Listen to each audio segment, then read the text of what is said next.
right, now here's another example. Again, we're using Florida film against Utah, and Florida, again, the type of athlete that they're utilizing here really does mirror a lot of what San Diego State has as far as the type of athlete. Good running backs that can come with you with more of a, athletic approach, but they also can hammer you. But then you got a quarterback that can really hurt you if he makes quick decisions and he's efficient with his decisions.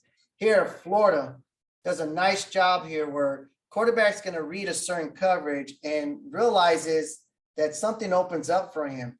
And, you have certain quarterbacks that can run to get you first downs. And then you have some quarterbacks that have a running ability that can hit home runs.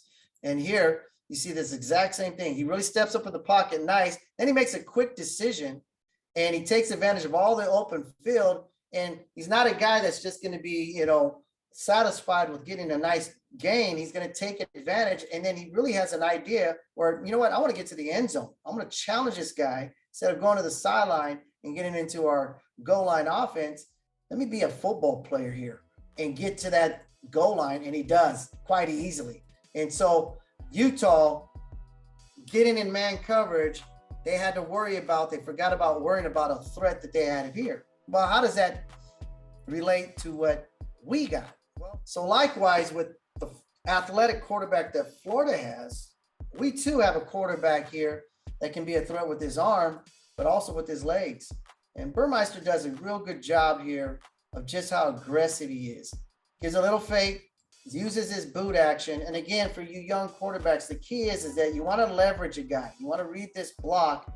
And the sooner you get your shoulders attacking the line of scrimmage, you can still throw the ball quite accurately, attacking the line of scrimmage, because it makes you a threat sooner, and it puts these guys in a bind, because once they see a number of a quarterback, it really will cause them to hesitate. If you attack the sideline, it might take 2 or 3 steps to get going.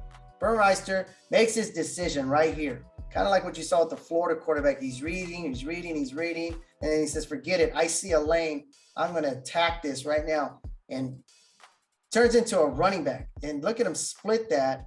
And he's not thinking just sliding. He's the type of quarterback that knows, hey, I can make something happen. And he takes advantage of a running back or a DB who relaxed way too soon, and he takes it to the house.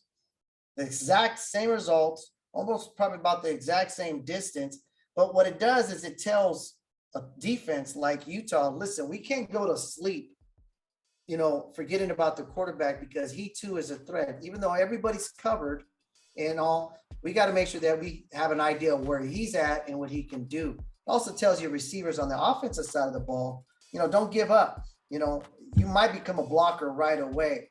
And the more easy points you can come up with against a good team like Utah, you got to take advantage of that. You don't want to give up anything easy, and you want to take advantage of every opportunity given to you, and using your athletic skills and being as efficient with the ball as you can. And as soon as you get a leverage, whether it's a decision to attack and run the ball, or you see a leverage on a pass route where you can get it to your playmaker, you got to be really efficient to take advantage of that. And so a lot of stuff that we saw in Florida that we've also seen from San Diego State. And it's going to be interesting to see, is that something that those opportunities are going to present themselves come Saturday when we play a very tough Utah team.